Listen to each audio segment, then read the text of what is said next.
Star Wars The Rise of Skywalker is set to introduce many new elements and aspects to the Star Wars franchise that fans have never seen before on the big screen in Star Wars history. This is Mike Zero. If you guys are new to the channel, do make sure to subscribe to see future Star Wars content.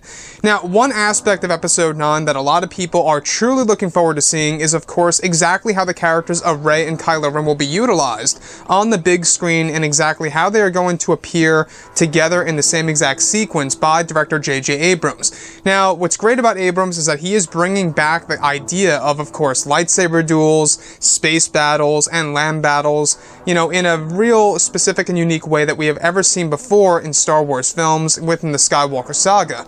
Now, these past couple of weeks or so, we've been learning a whole lot more about this film, and when it all comes down to one of the concept art descriptions, this is where things begin to get very exciting for the characters of Kylo Ren and Rey for Episode 9.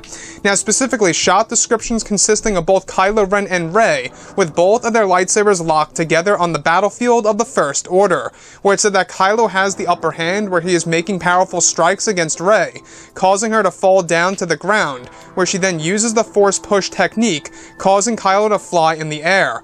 The next describes Kylo Ren running toward Rey and locking lightsabers with her, again where the environment around them begins to morph and change to the world of Ahch-To, where they are described to be fighting on a beach with the island scene in the background. Now, the scenery is said to include crashing waves in the background, as both Rey and Kylo fight each other, where eventually Rey makes a surprise attack and attempts to strike Kylo's arm, where he blocks her attack where they are now in the world of Mustafar. However, it's described that eventually the environment around both Rey and Kylo Ren begins to change, where now Rey is on the world of Tatooine, where Kylo is also on the world of Mustafar. Now, it's described that as they are both striking lightsabers, where Kylo is actually having a lot of lava spewing behind him and seen in the background. This is described to be a sequence in which their flash fight splits between two different worlds, that this concept was also introduced to Abrams by George Lucas. So I want to go over a couple of parts about this, obviously, because this seems like a moment in the film in which we are going to have a nice trip down memory lane, in which we do get to see the worlds of Mustafar, Tatooine, Ahch-To, Naboo, Endor, you name it. All of our favorite planets from the different eras of the Star Wars movies will be in the flash fight sequence between both Rey and Kylo Ren.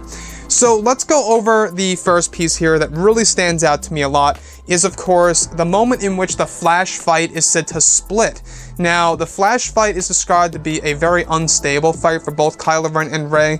In fact, it's said to be a mixture of both a force bond, a flashback, flash forward, and a lightsaber duel all together into one big epic scene.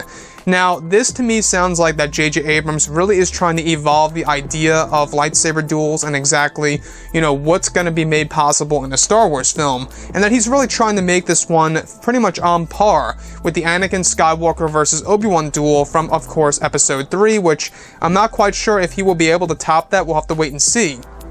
But nonetheless, this sounds very unique and original from what he's trying to do by the flash fight actually splitting into two different worlds, where they're eventually on the world of Ahch-To after their battle and duel on, of course, the First Order battlefield. They get transported to the world of Ahch-To, where they're now fighting on the beach. A lot of waves are said to be crashing in the background with the nice island scene in the background.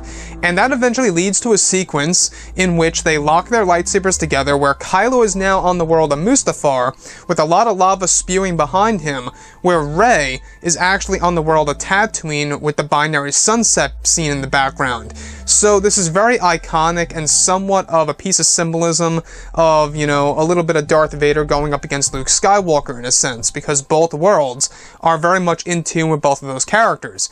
So what I like about this whole entire sequence is that not only is it going to be a direct callback to the prequels and the originals, but it's also a great way for J.J. Abrams to really bring in all of these different planets that a lot of fans and a lot of people around the world really know of and are very, pretty much in tune with. They love those planets. Everybody loves Mustafar, Endor, Tatooine, Naboo, the list goes on, right?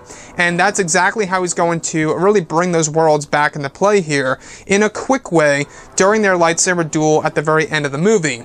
So the last piece that I do want to actually go over is, of course, the one that involves the very ending, in which it's actually described to be a sequence in which the flash fight splits, and that this was an idea that was actually given to J.J. Abrams by George Lucas. So this was an original idea by George Lucas to have the flash fight split into two different worlds. Now, I don't know about you guys, but this sounds like something that, you wouldn't expect to see by George. Seems like something more around the lines by Abrams. But splitting the flash fight back into two pieces here was actually suggested by George Lucas.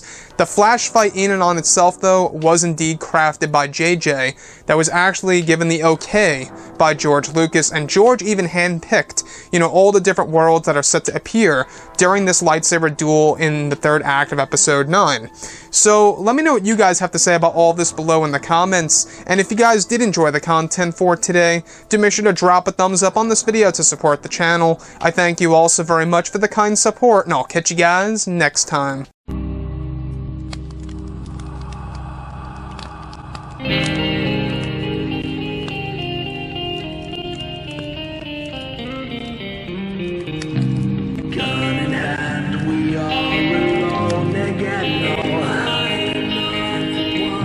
From night